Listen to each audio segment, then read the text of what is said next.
Hello and most welcome to 1812 of the Heidegger series.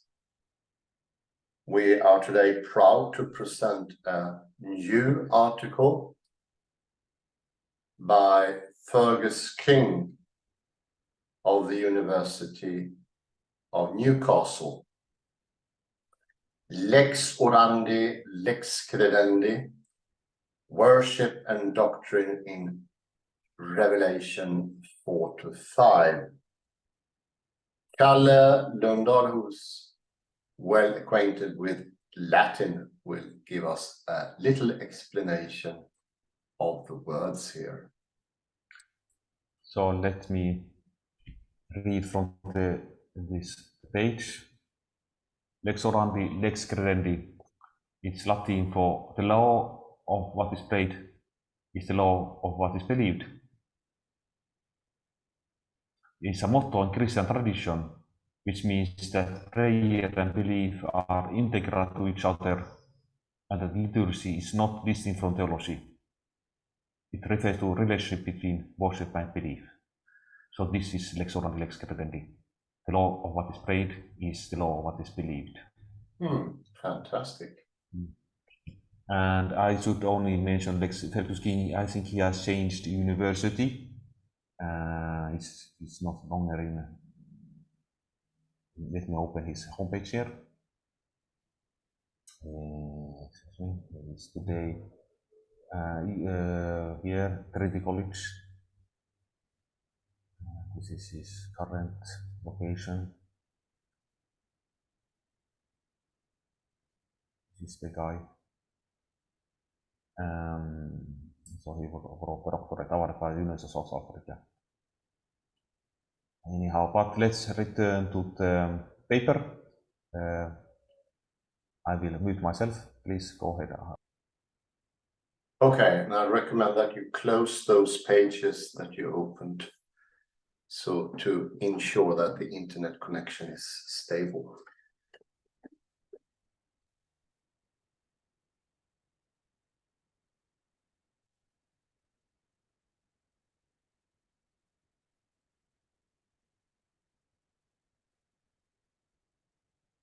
So 812, lex orandi, lex credendi. Worship and doctrine in Revelation 4-5 by Fergus King.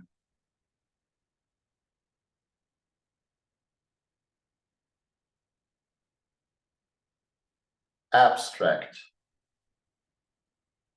A number of New Testament scholars, including John O'Neill and Larry Hurtado, have drawn attention to the prospects which worship texts in the writings of the New Testament offer in revealing the way in which the first Christian thought of Jesus.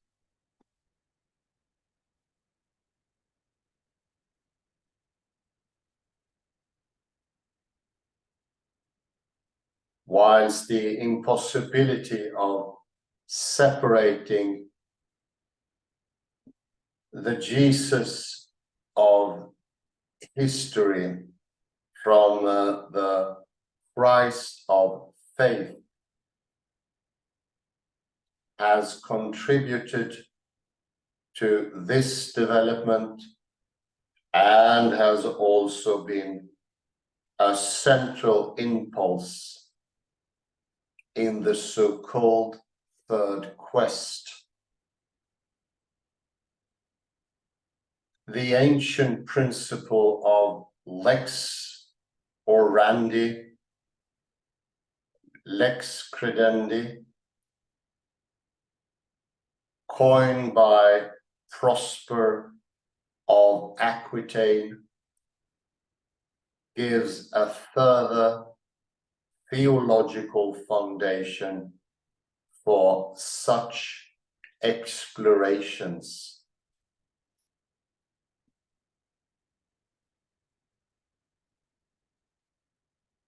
However, its later distortion, particularly in the aftermath of the Reformation, has privileged doctrine, credendi, over experience, orandi, and diminished the reciprocity between the two demanded by the classical formulation.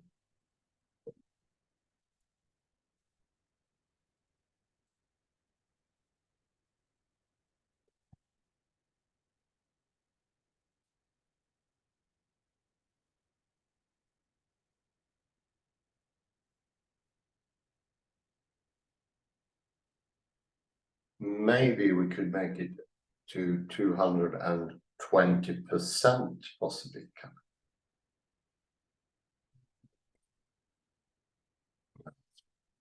Yes.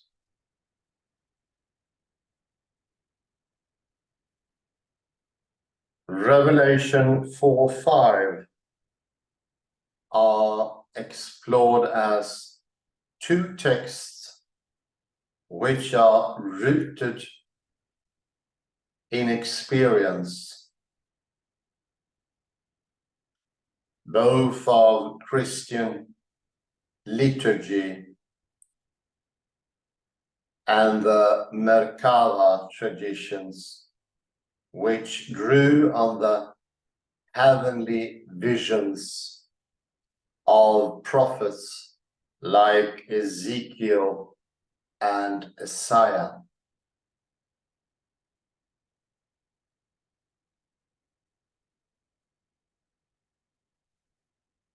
Viewed from this perspective, the visions make claims about the divinity of the Lamb and the propriety of its worship on the basis of religious experience embodied in authoritative claims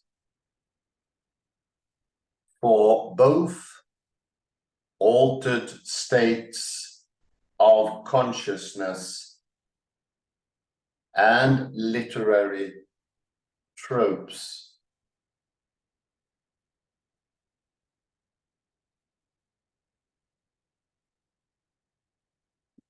They give pictorial descriptions and visions which should stand as authoritative theological claims in their own right.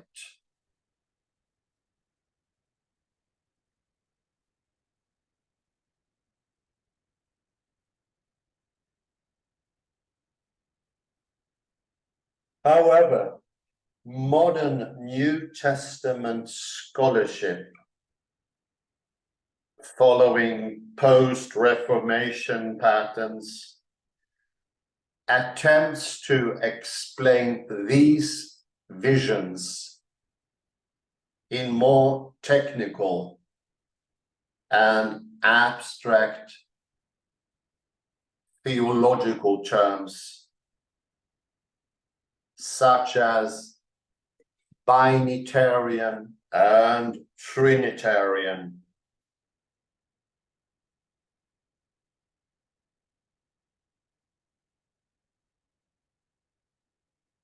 This, it is suggested, is undesirable because of the danger of importing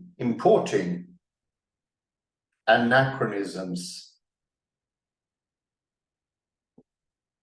with their attendant theological bag and baggage,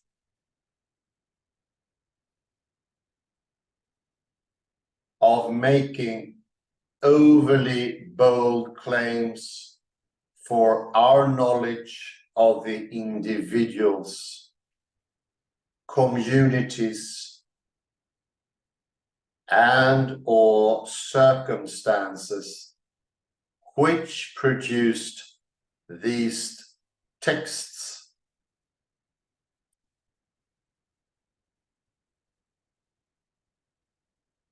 Given both the oscillation of the New Testament writers between binitarian and Trinitarian tendencies, and a degree of confusion caused by the role of the Spirit in related discourse, and of shifting the locus of meaning from the texts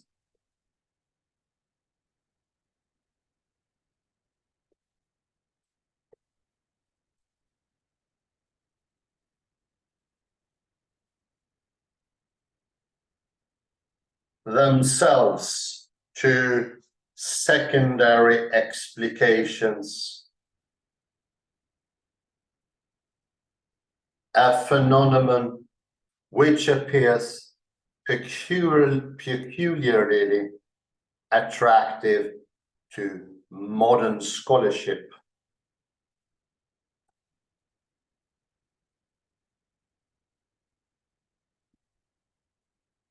Drawing on Wittgenstein's reflections on the study and analysis of religious experience, it is suggested that it may be wiser to leave the text to stand in their own right, rather to be interpreted via theological categories, which may ultimately say more about the concerns of modern scholars than the producers of the texts.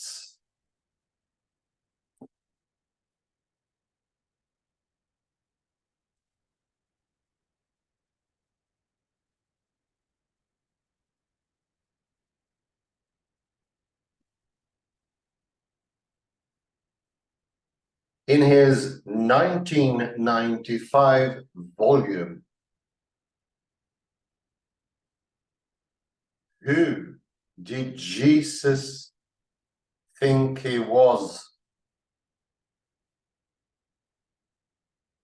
John O'Neill launched a scathing attack on premises which he thought distorted modern biblical studies.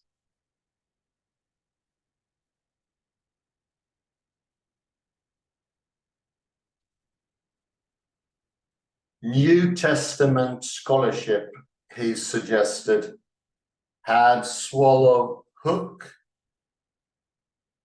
line, and sinker the readings of the New Testament developed by Lelio and Fausto Sozzini.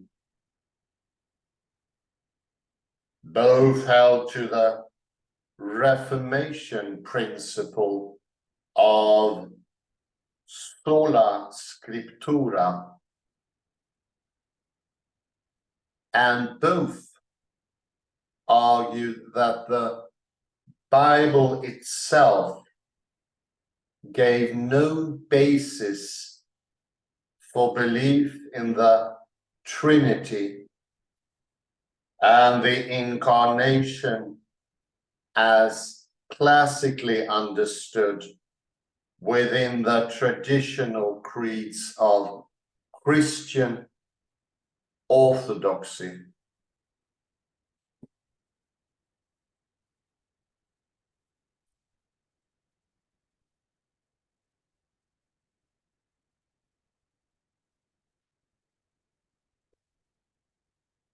It was O'Neill's own contention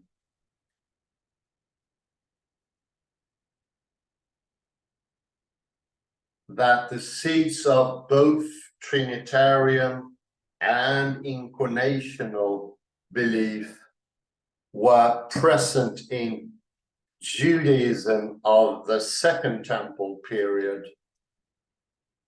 from which Christian faith emerged. He at no point claimed that the formulations of Chalcedon or Nicaea were to be found in the New Testament.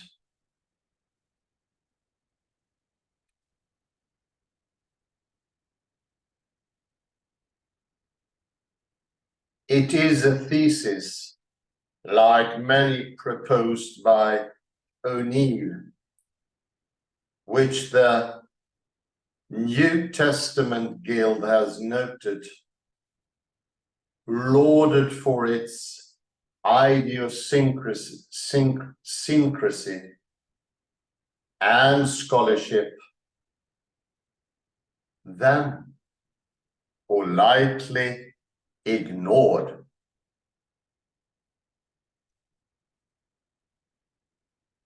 That said, more recent work is increasingly and fruitfully exploring the resonances between Judaism and emerging Christianity, treated with skepticism by O'Neill's critics.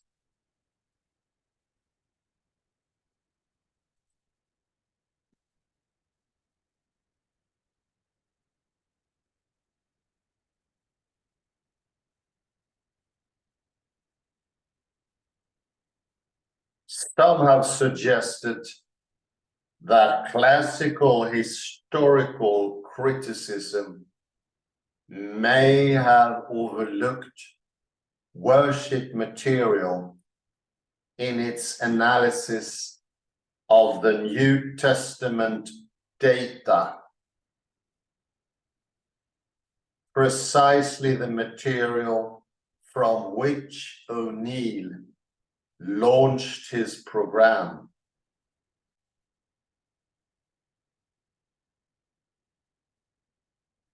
Such reluctance may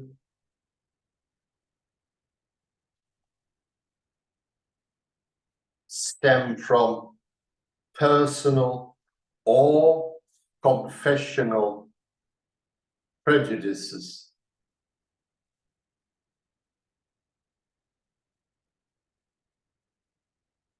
Or the location of modern criticism in the academy rather than the cloisters.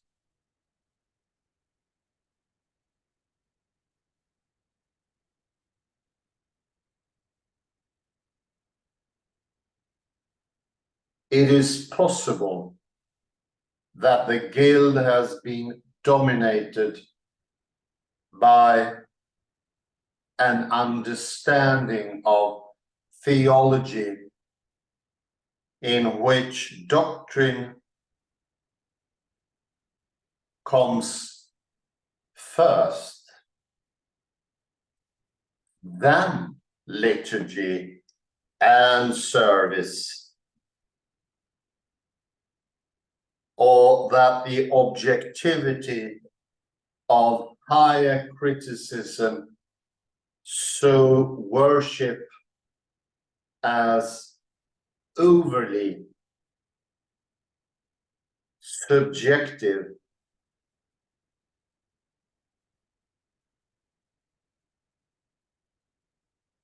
it may also be influenced by the quest for the historical Jesus, which demanded a separation of the Jesus of history from the Christ of faith,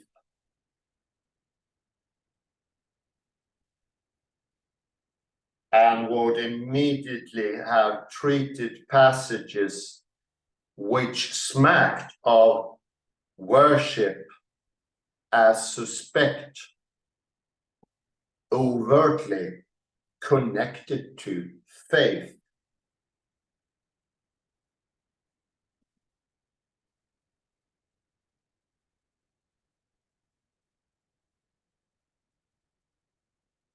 Such views can no longer be upheld, maintaining a divide between the Jesus of history and the Christ of faith cannot be sustained.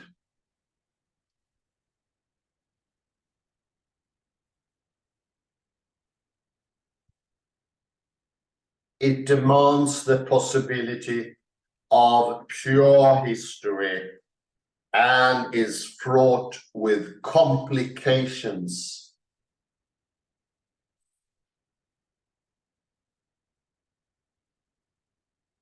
A recent major attempt to do this was the Jesus Seminar.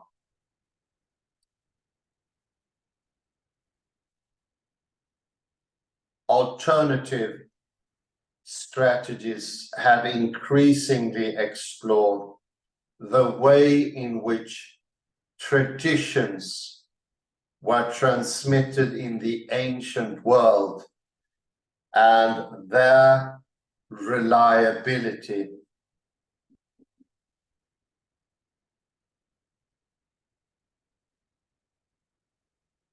Among them is Dale Allison's Constructing Jesus, born of his frustrations with the old paradigms which commence.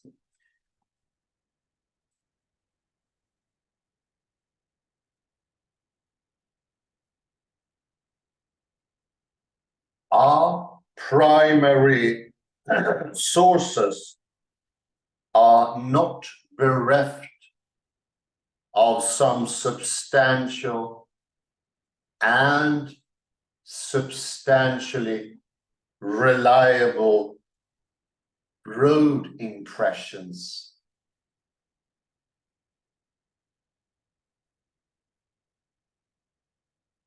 For if those sources do not in large measure rightly typify Jesus's actions, give us some sense of his situation accurately, exhibit some habitual themes of his speech, capture the sort of character he was, and so on, then what hope is there?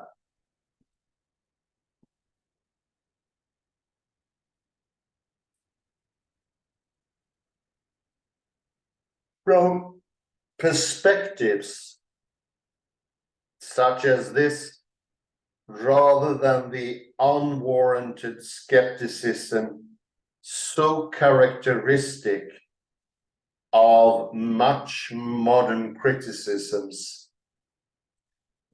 in which hermeneutics of suspicion may subtly morph into a hermeneutics of paranoia.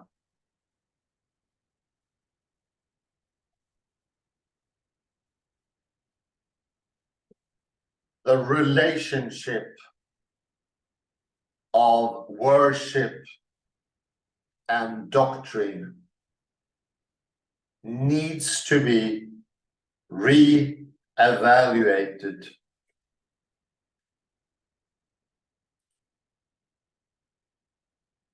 Worship texts cannot be automatically dismissed as secondary or corrupt.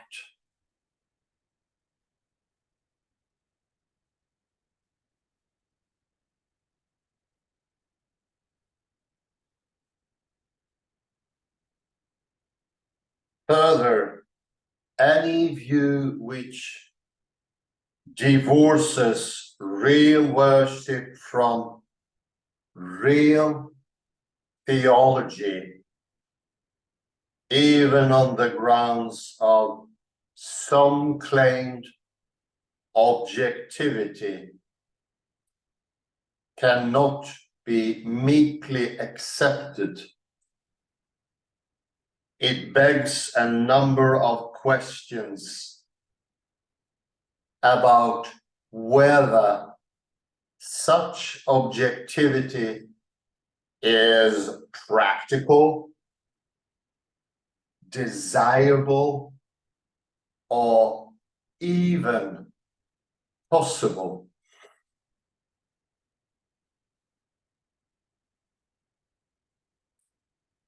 Ian McGilchrist has recently reminded us that pragmatic philosophers,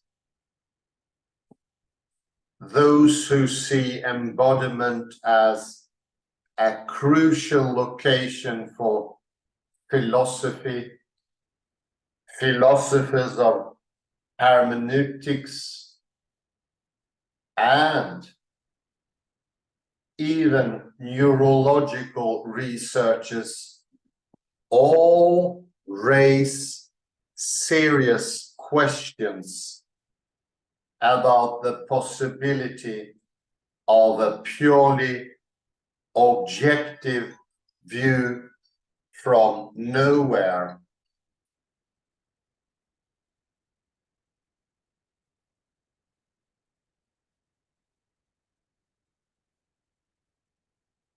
Views are always shaped by the attention the observer gives to them.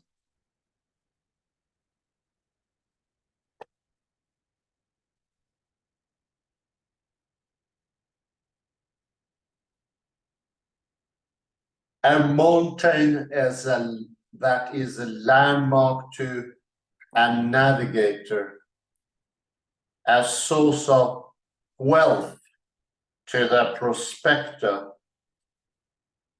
a many-textured form to a painter, or to another, a dwelling place of the gods, is changed by the attention given to it. There's no real mountain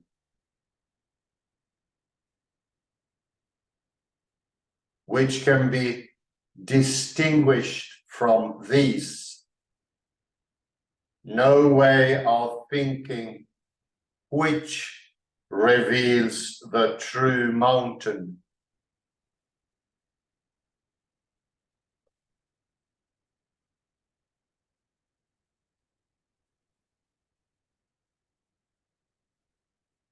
even the detached scientific viewpoint is just one among many.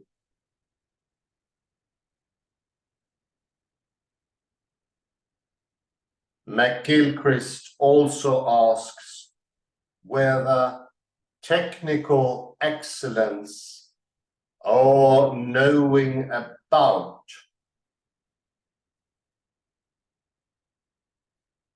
and the theological models identified with the Berlin School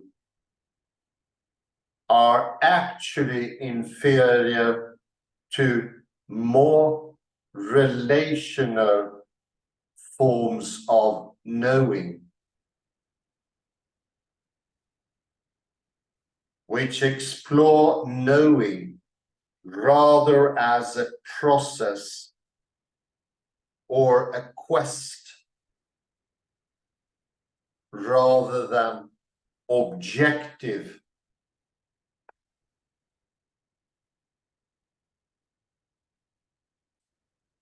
And reveal that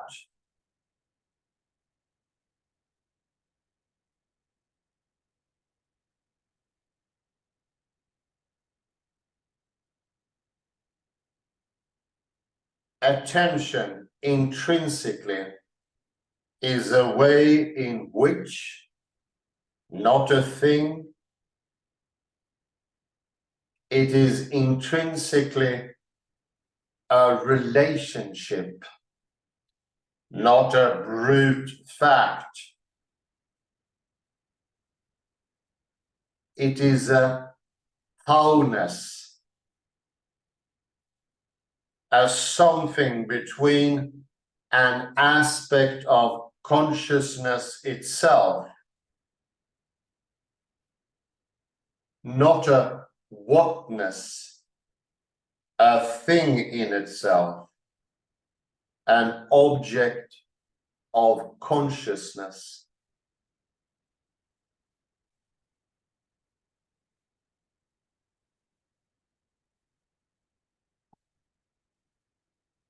This is the case for the emerging Christian communities of the first century.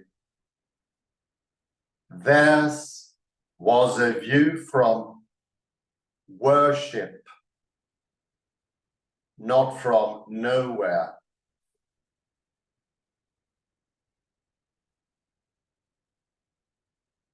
This is also true of Revelation 4-5, which will provide the focus for this study.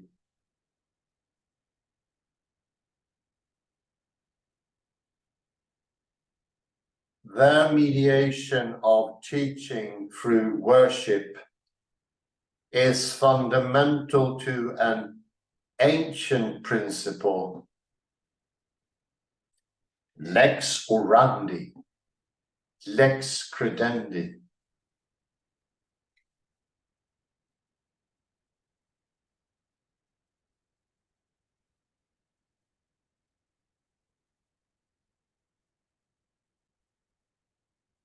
Lex orandi,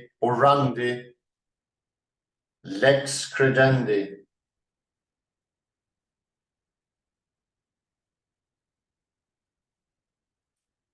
The ancient principle of lex orandi, statuat legem credendi,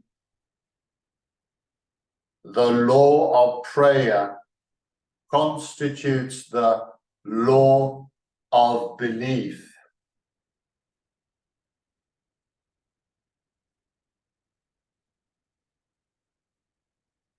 Popularly abbreviated to lex orandi, lex credendi. Hereafter LO and LC.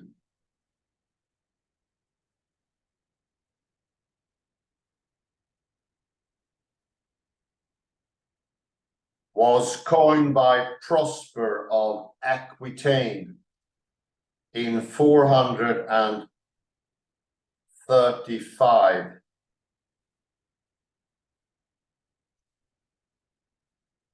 In it, both prayer and doctrine have a role to play in theological formulations.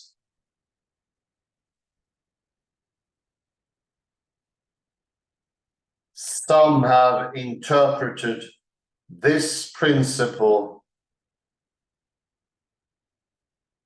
to mean the primacy of prayer over doctrine. This interpretation is criticized for perpetuating a view of the liturgy that is fixed, authoritarian, and hierarchical.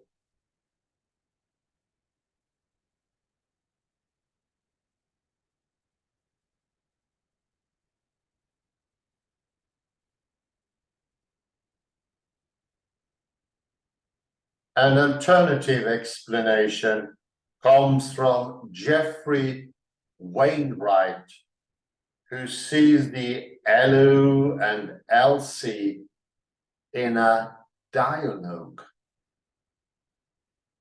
Doctrine may correct liturgical practice,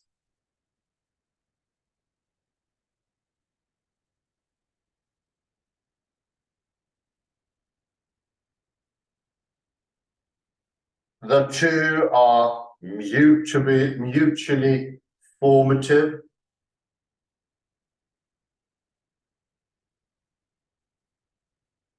Although liturgy is seen as a primary, theologia prima, and doctrine as secondary, theologia secunda.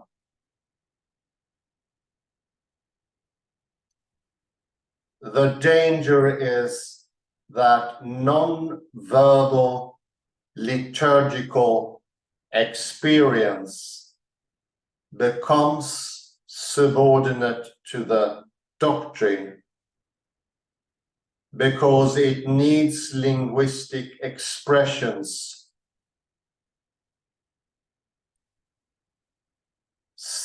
In such circumstances, as often occurred in the Reformation, doctrine corrects worship and therefore dominates.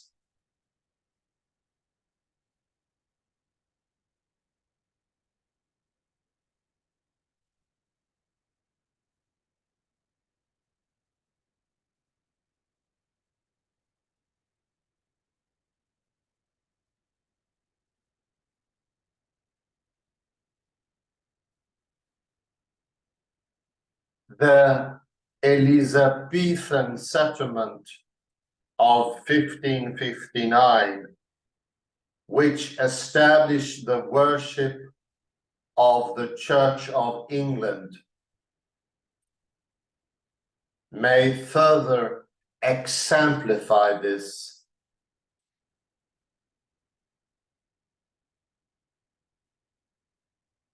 Kavanaugh has suggested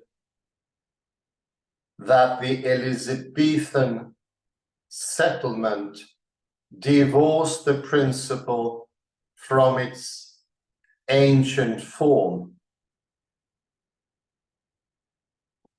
The LO became a means of control imposed by a central authority. Such a shift brought fragmentation and eventually a dislocation between doctrine, prayer, and ethics, whether the strategy ever worked, even in a short term, is a moot, given the ornaments proviso which followed about church furniture and liturgical dress, and the later rubrics in the 1662 Book of Common Prayer, drawn from the 1637 Scottish prayer book about the reverent disposal of the consecrated elements, not without doctrinal significance.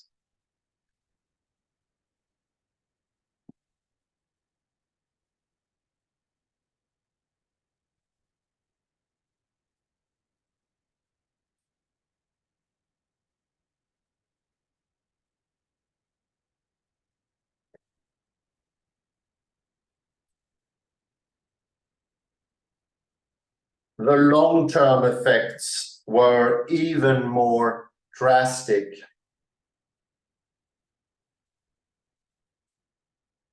By the 1920s, the Anglo-Catholic movement had won permission for rites and vestments prescribed in the Anglican Reformation.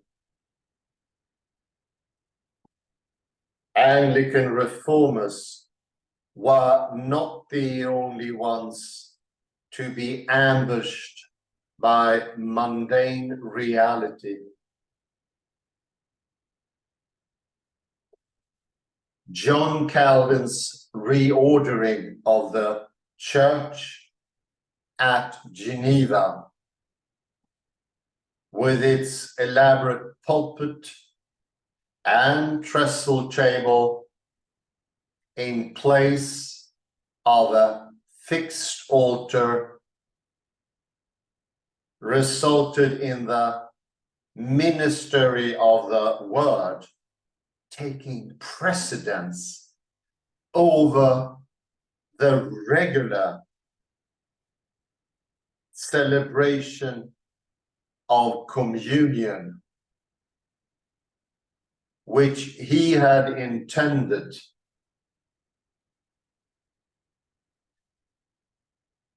In all these cases, practice and practicality undermined doctrinal hopes.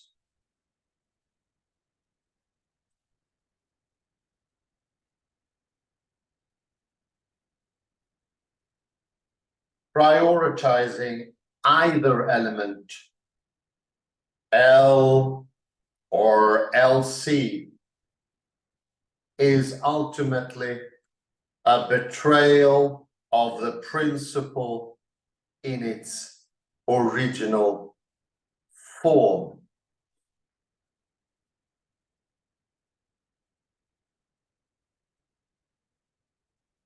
What was demanded by Prosper was a modus operandi, which saw the LU and LC as mutually causative. Not only that, both need to be connected to what is variously called the lex vivendi, agendi, or bene operandi, that is ethics. This arises because liturgy should be expressive of the ideas of the community.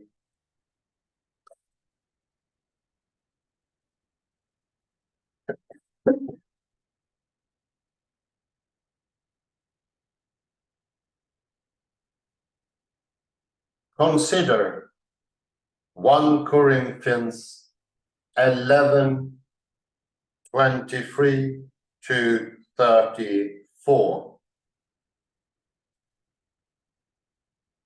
In News, the Lord's Supper should have expressed the non-hierarchical nature of the new Christian family.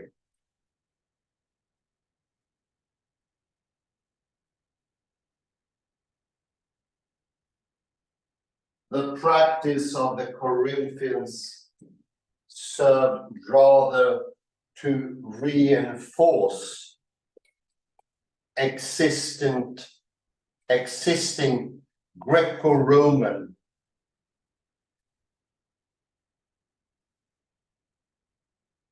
preoccupations with status and honor.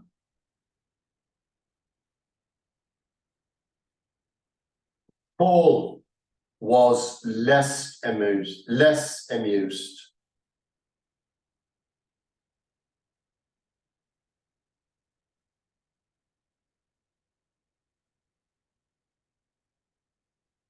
Thus, the Pauline experience demands links between liturgy, doctrine, and ethics.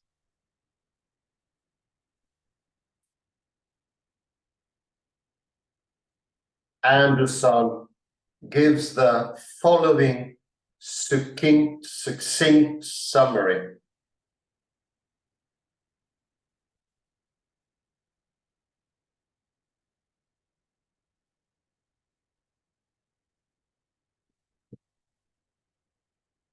In such a mutually causative relationship,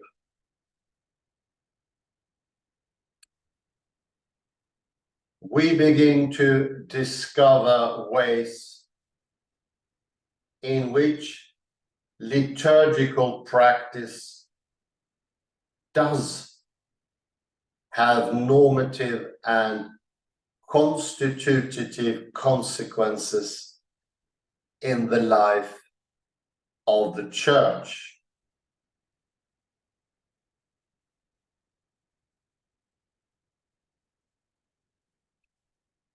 We also discover the ways in which our life together reshapes liturgical practice.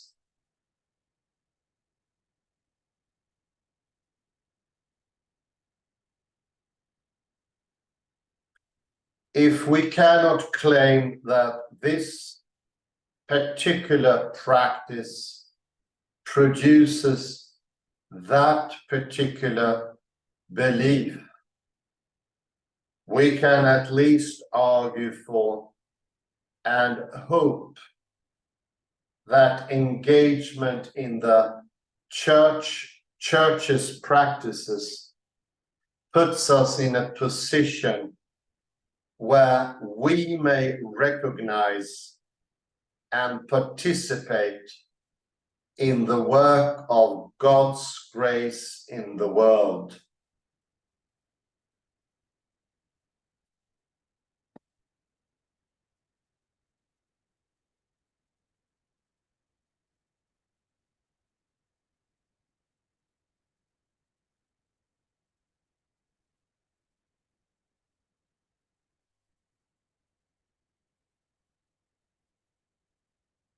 All of which is a long way of justifying the exploration of worship as part of the theological task, even within academic theology, and that conclusions drawn from it, depictions, are a valid part of the theological matrix,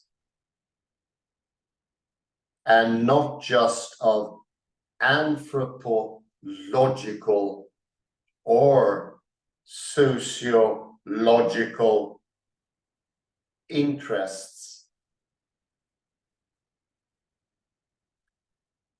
From this viewpoint, we now turn to Revelation 4:5.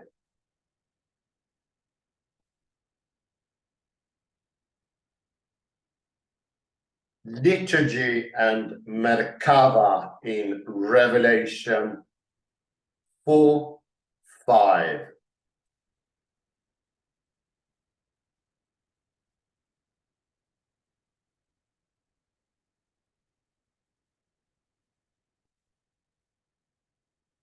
Revelation may be dated to the second half of the first century Common Era,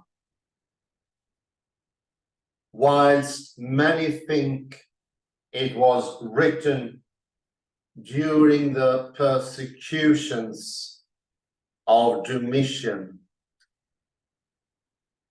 and thus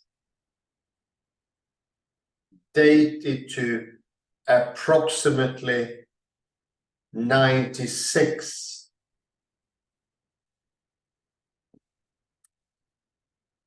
A strong case can be made for a date 68.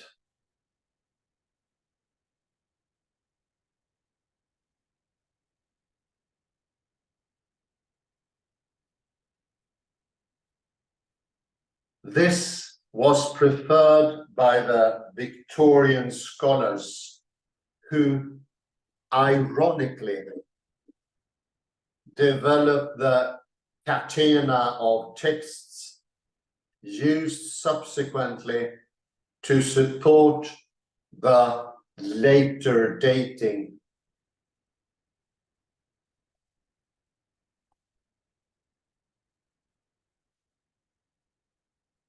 The earlier 68 Common Era date may be preferred as based on fresh memory of the persecutions of Christians in the city at Rome.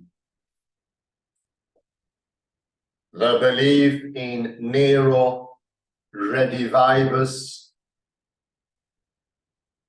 the lack of reference to the destruction of the temple, difficulties with the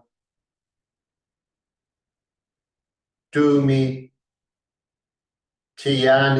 persecution, and the better earlier date for the 7 letters.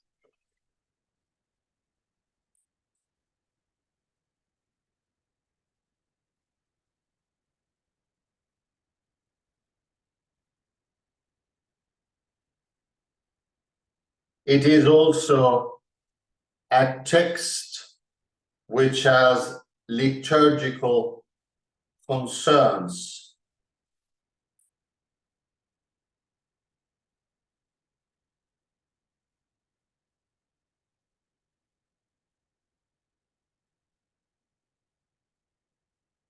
a number of scholars argues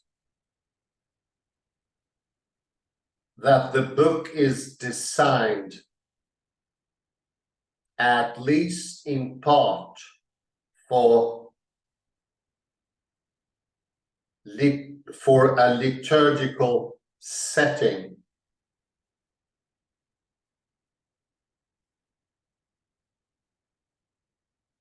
It also contains scenes of worship in which Revelation 4:5 provide classic examples.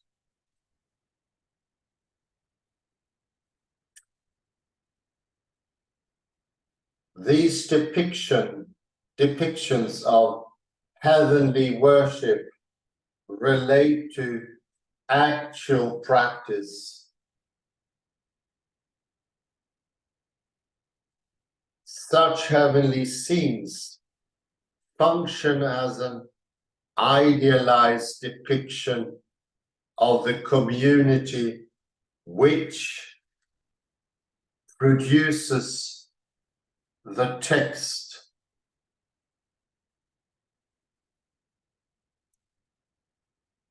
Even in materialist Epicureanism,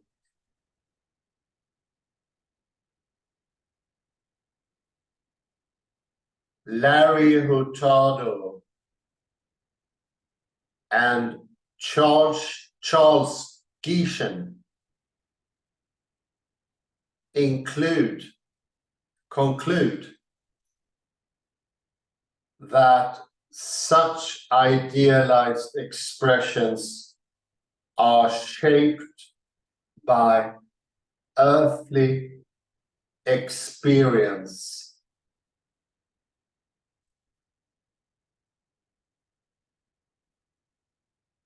Indeed, the hymns which features prominently in these chapters appear consonant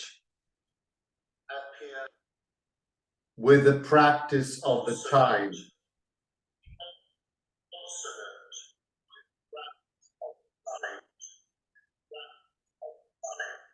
And may come from the earlier strata of emerging Christianity.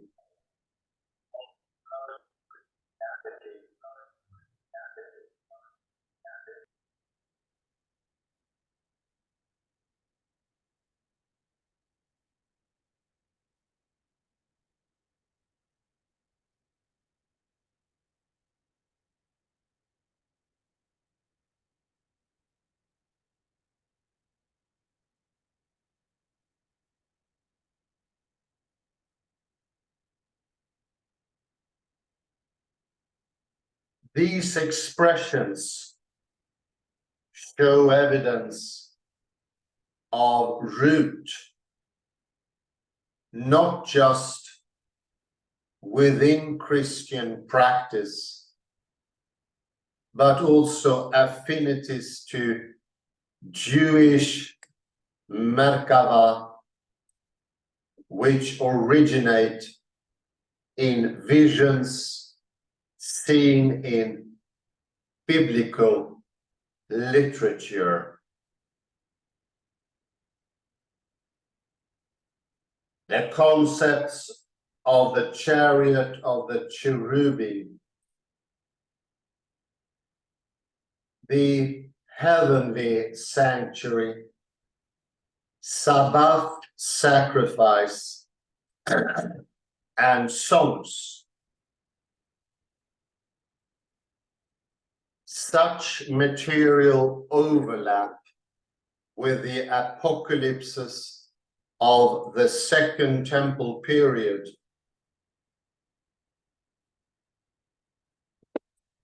this identification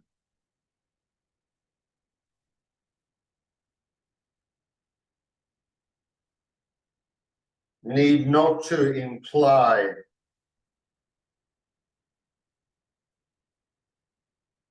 exact correspondence with a fully blown Merkava mysticism of later ages. These traditions attempt to overcome the distance while exile and displacement appear to place between God and his people and reveal God's willingness to be known. They also share a ritual dimension, which is seen most clearly in the incorporation of the Isaiah hymn. And I think that could be a good place to put a pause. Easy to remember, the Isaiah hymn, page 42.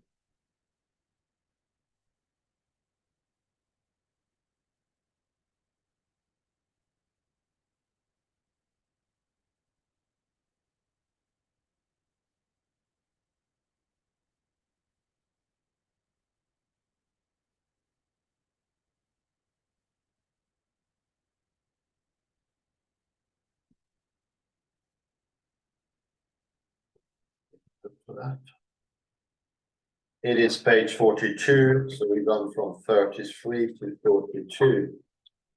Went by the wind.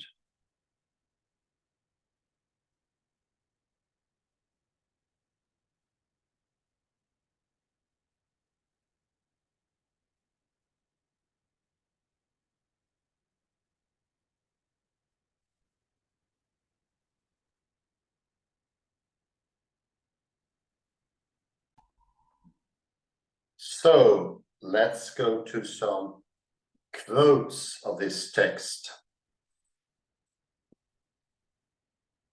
Deepen our look at it. See what we can find.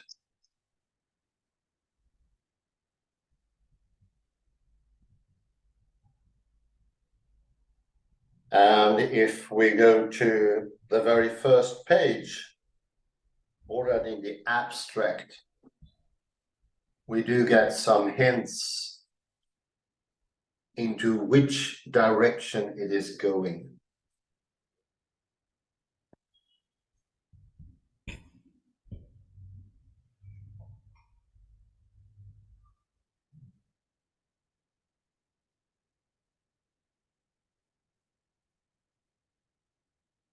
We establish here that it used to be the case, at least, that an ancient principle of lex orandi, lex credendi, was followed, where experience, orandi, and doctrine, credendi, had an equal Unitarian status, and that there used to be an extensive reciprocity between them. And it is the suggestion of the author of the article, Fergus King, that later on that equal position in between the two came to slowly diminish. He points out that it started massively during Reformation.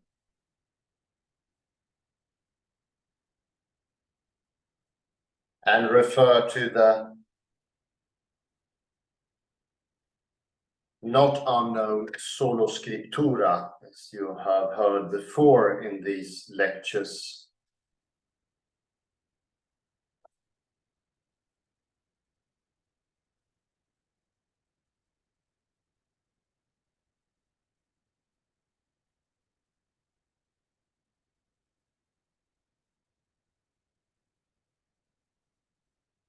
And at the very end of this page,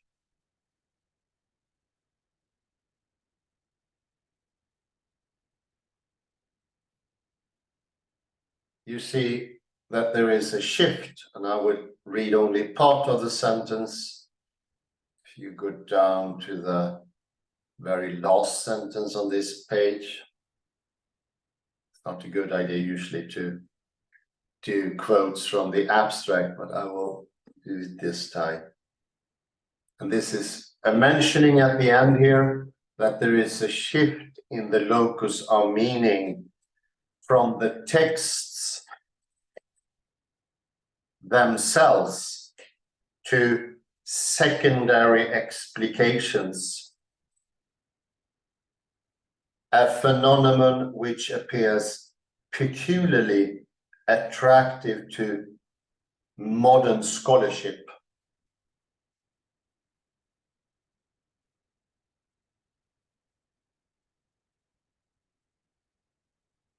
And I think that secondary explanations I brought up many times before. It has become, and I would say it has been for a long time, very, very important. Been taking a lot of place in all texts, not only theological, but especially in theological, that there is a secondary explication. And it's also what I call this dead metaphor, or a sort of neglecting the text and vaguely saying, that is metaphorical of something else, thereby misusing the term metaphor, but also not telling what it is about. I'd say that's a way of thinning out the text, making it's a sort of private language mistake. That inside of you, you have a clearer view of things than it's in the actual text or the doing of the text. When you do, listen to this. This is an example here from me here. You might take it or ignore it. But if you do sola scriptura, you look at the biblical text and you do first and foremost, you go into yourself and say, I have a private language of thinking, and now with the help of that private language, consisting of words or pictures or images or pure meanings, I will understand the Bible clearer. I would find the inner essential meaning in the Bible.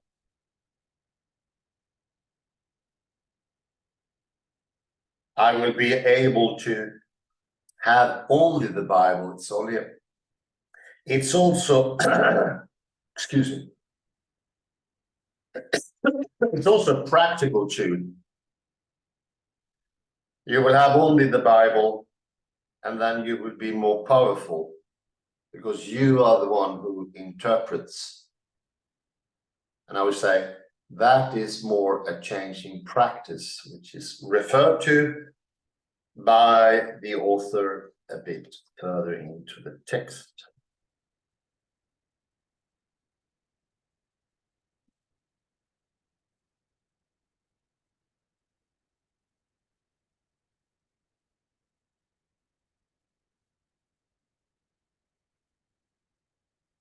And there is a mentioning here also. I will not get in at length to that, but this tendency of sola scriptura and private language has had pretty severe effects,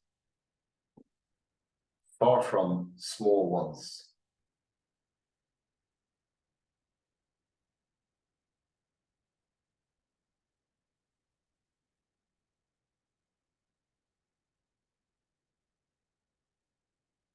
We go to page 35.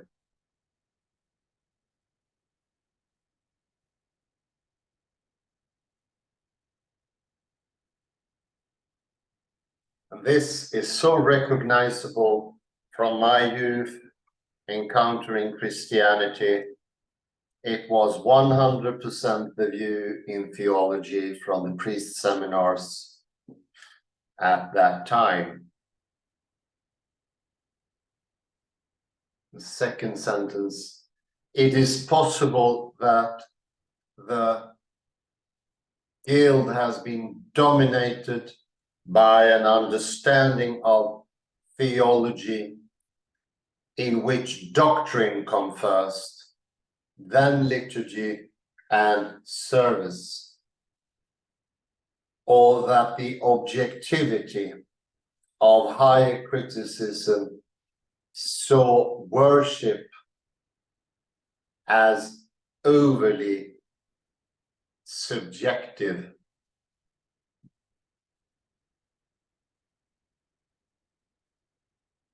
I continue here because it's pretty good, Fergus. It may also be influenced by the quest for the historical Jesus, which demanded a separation of the Jesus of history from the Christ of faith, and would immediately have treated passages which smacked of worship as suspect, overtly connected to faith. It's a very recognizable our need for objectivity, or what we call objectivity, takes overhand. And the construction of this historical Jesus, I won't go into that, I will put it in parentheses. I think the historical Jesus is a private language construction or a mistaken understanding. But it's still pretty clear, the tendency. Objectify religion, make it an object of study. That became what theology was doing.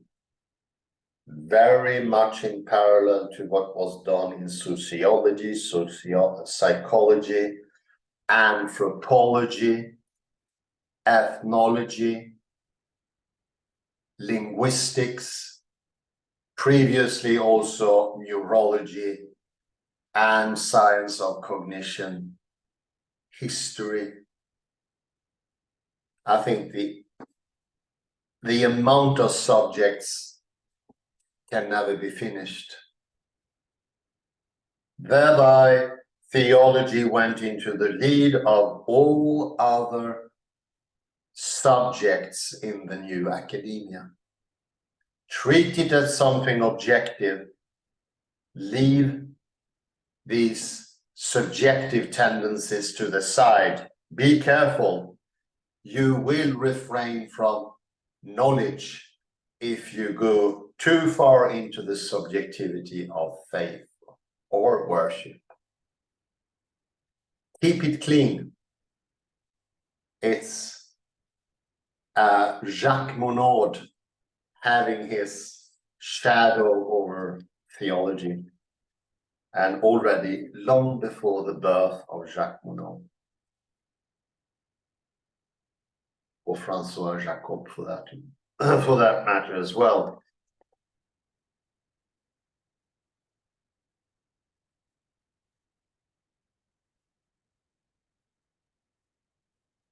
Here, happy to read. Next page, page 36.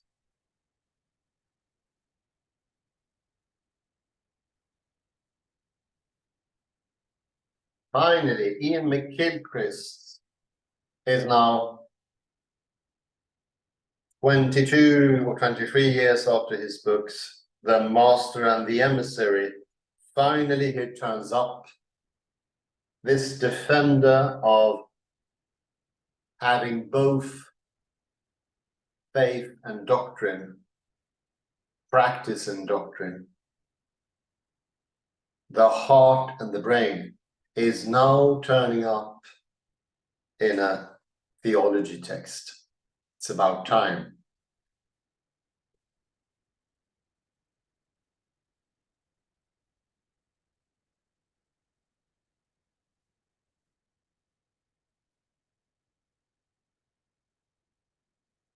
Ian McGilchrist has recently reminded us that pragmatic philosophers, those who see embodiment as a crucial location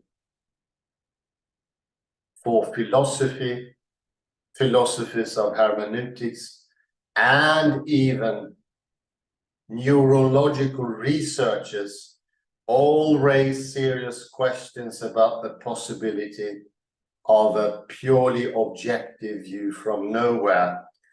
And here we also have this often mentioned name in these lectures, Thomas Nagel. Views are always shaped by the attention which the observer gives to them. We go to next page.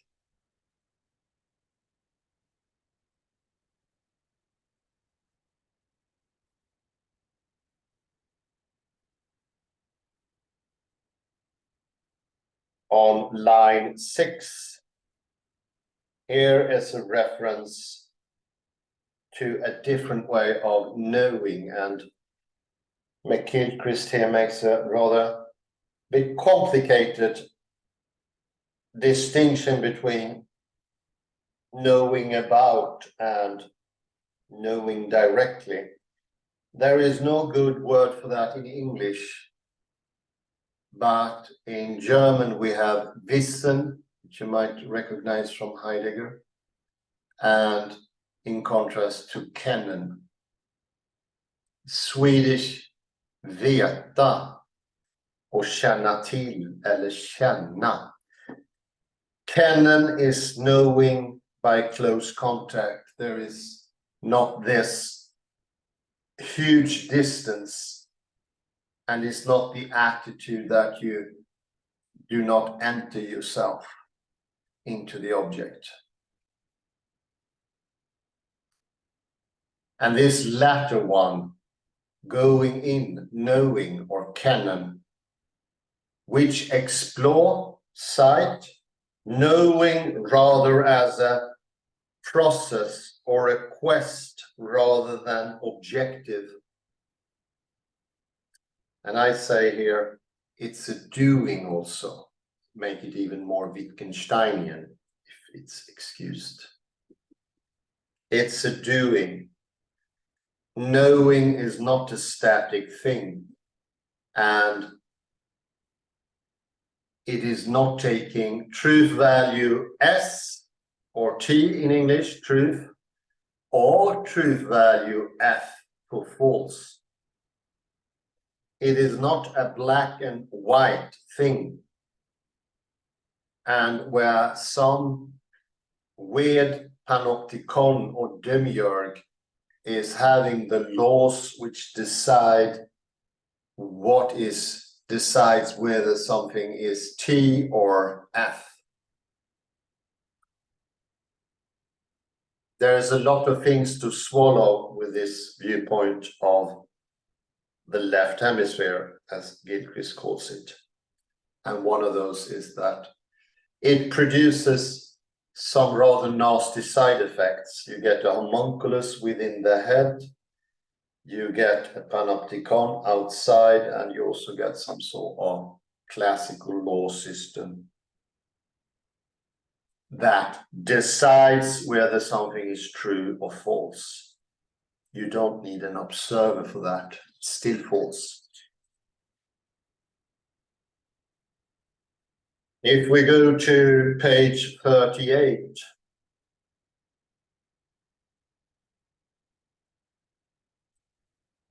and we can also see here, this is a reference to when did this really start turning according to the author Fergus. And Dr. King seemed to be meaning it is taking place a bit earlier than Newton, and that makes sense. And the fourth sentence here, well, I'm going to read from the start actually, because it's also rather well written by Dr. King here.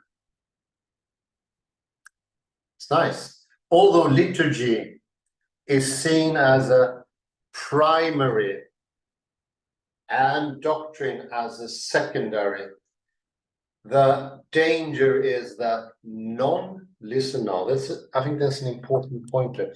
Non-verbal liturgical experience becomes subordinate to the doctrine because it needs linguistic expressions. In such circumstances, as often occurred in the Reformation, doctrine corrects worship and therefore dominates.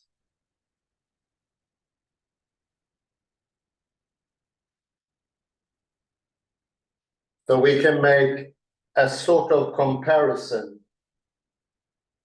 between LC and LO. I won't go too far there, but the unequal relationship that we have today between the RH, right hemisphere, and the LH, the left hemisphere. But there are interesting parallelism here. I think it's too soon to replace them completely. And you also see here, which is something that Dr. King recurs to, is of practical reasons. You cannot explain liturgy, cannot defend it easily. Until now, really, until McGilchrist or Wittgenstein. You have no arguments that will hold.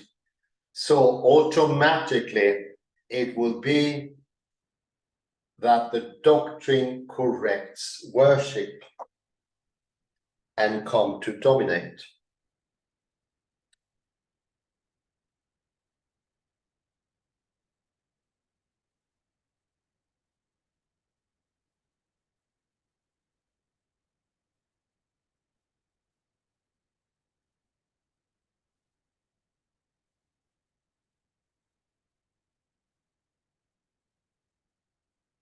And this is exactly, or more or less, what McGilchrist is saying.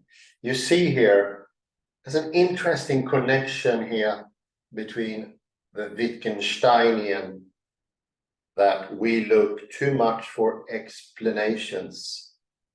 Those explanations will be verbal, and therefore doctrine will come to dominate. It's explicit. So the natural balance between LC and LO will be diminished.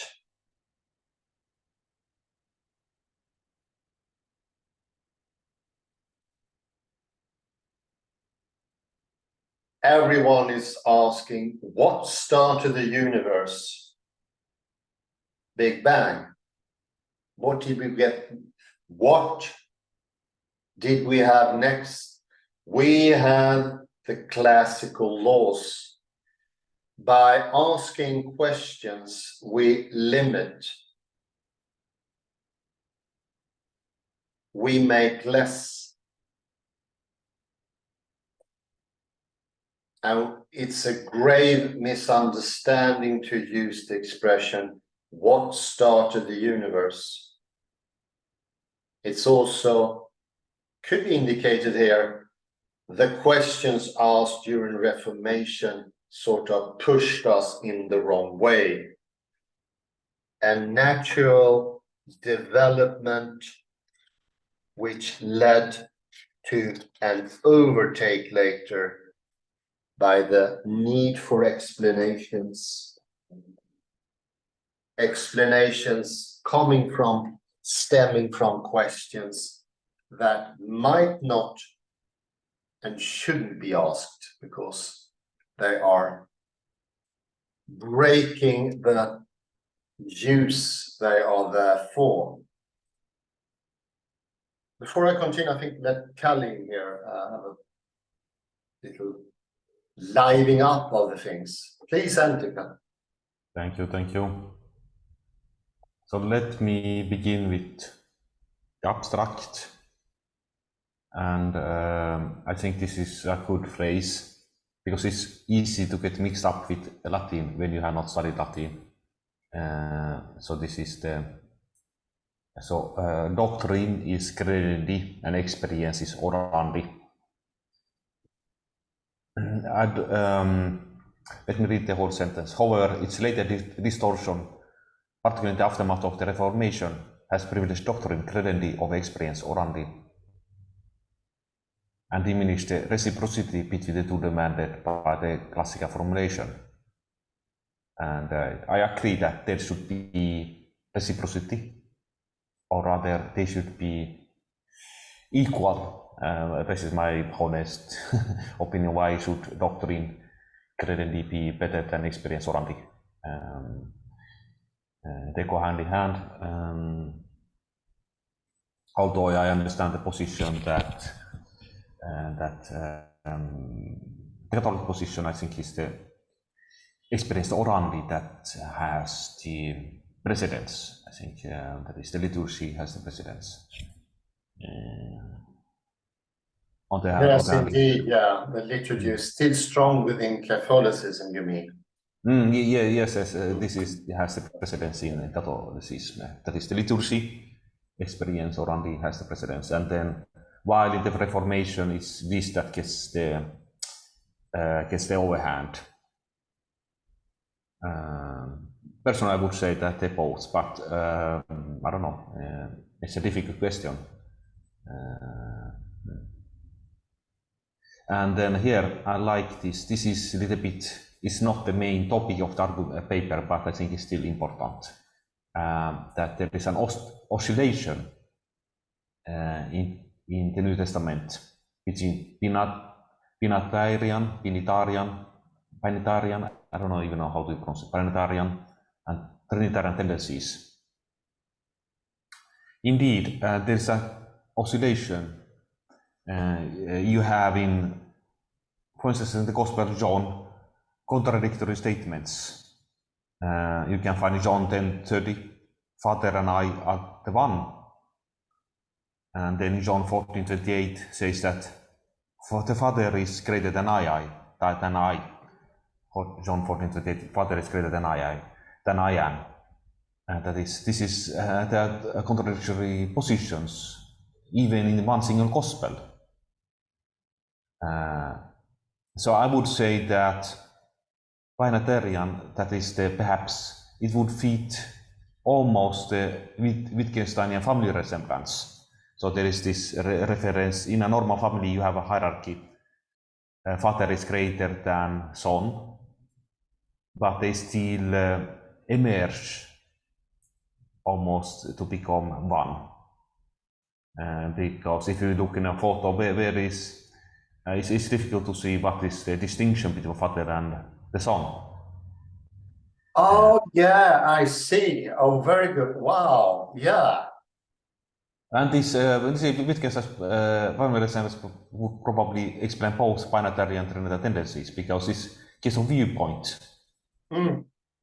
So how would you explain that Jesus says in the Gospel of John both that Father is greater than I am and Father and I are the one? So it's first one resemblance. It depends on your point of view. Yes. So sometimes the difference is greater, sometimes it's less between even family members. Yeah, definitely.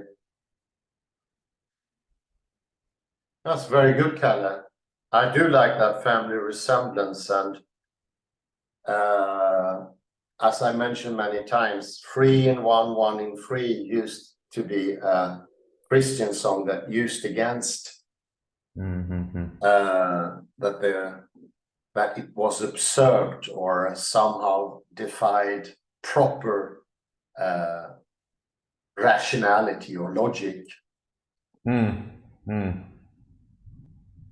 Absolutely.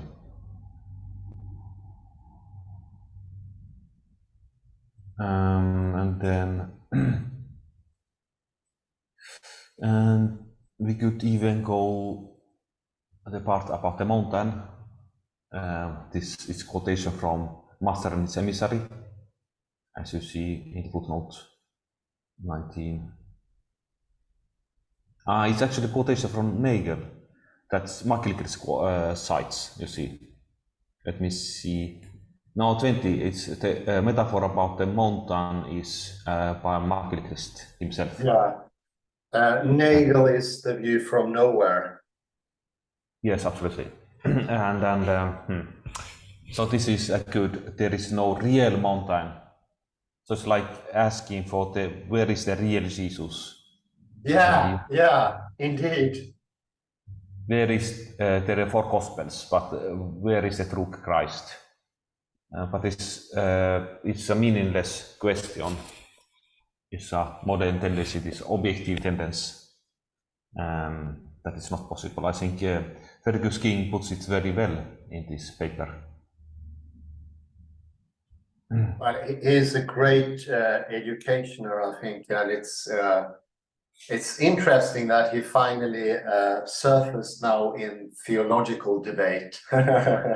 Finally, and this is very early, so I'm happy that this is McGillicuddy came out already in 2009, and this paper 2014 quotes him. No, this is it's 2010. I think it came out already in 2009, so I think it's 2009 actually. I think it's a mistake, but it depends perhaps which edition you use. But it's great that McGillicuddy is coming. Even Lakoff and Johnson is here quoted here actually. Philos in the Flesh. Footnote 17. Yeah, I do love, and I would say that it's very close also as well. George Lakoff and Johnson. Okay, I will only comment one last thing. There are many gems here. This is a really great paper. I think one of the best that we have read about Revelation. Indeed, if not the best. Yeah. You really found a jewel there. Yeah, thank you. Let me see. Yes, about Nero. Let me see. Yes. So Fergus King, he prefers the date 68 as the date. Rather, while the majority of scholars prefer 96. And I personally agree with Fergus King is around 68, or even perhaps after 70. Because you have this cry, Babylon the Great is fallen. It could refer to Jerusalem. It makes more sense. Or before, because it's a warning also to Christians to get out of her. And God says to his people in Revelation, get out of her. So it's no point of giving this advice if Jerusalem is already fallen. No, indeed, no. It wouldn't be it wouldn't be apt.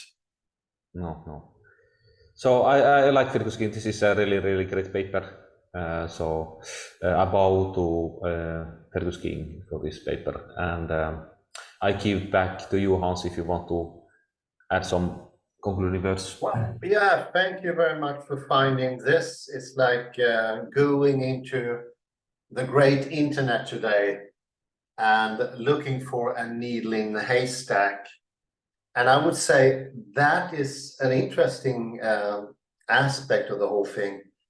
Just because the internet and such great sites as ResearchGate and Academia EDU, they are so big, so these things disappear even easier I'd say, than they used to do, because of the just mass of articles and publications that are out there.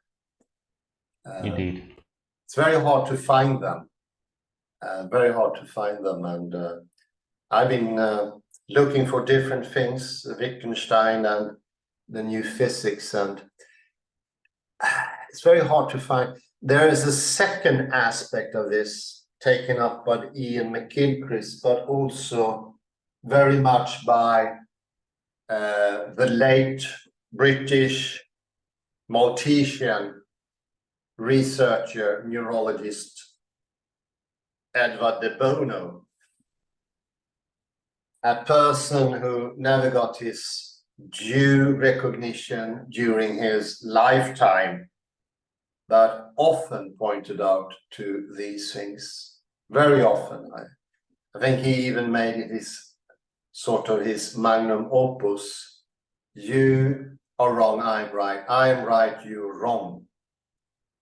To go into the sharp inside, outside, and that explanations, he calls it logic or rational thinking, always comes after the doing, after the fact.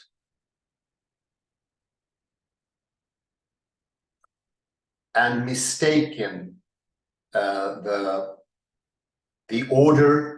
So you start with logic and you hope to get to experience, will make you madly disappointed.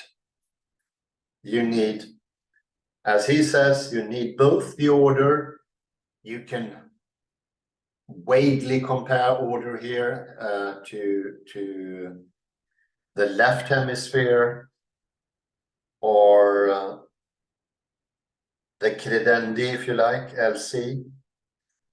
And then you also need the asymmetry, he calls it, which can be comparable to either a right hemisphere, doesn't really match properly, but I think still you can make a parallel here for pedagogical reasons. And you can compare that to LU, orandi, the experience, the doings, the liturgy.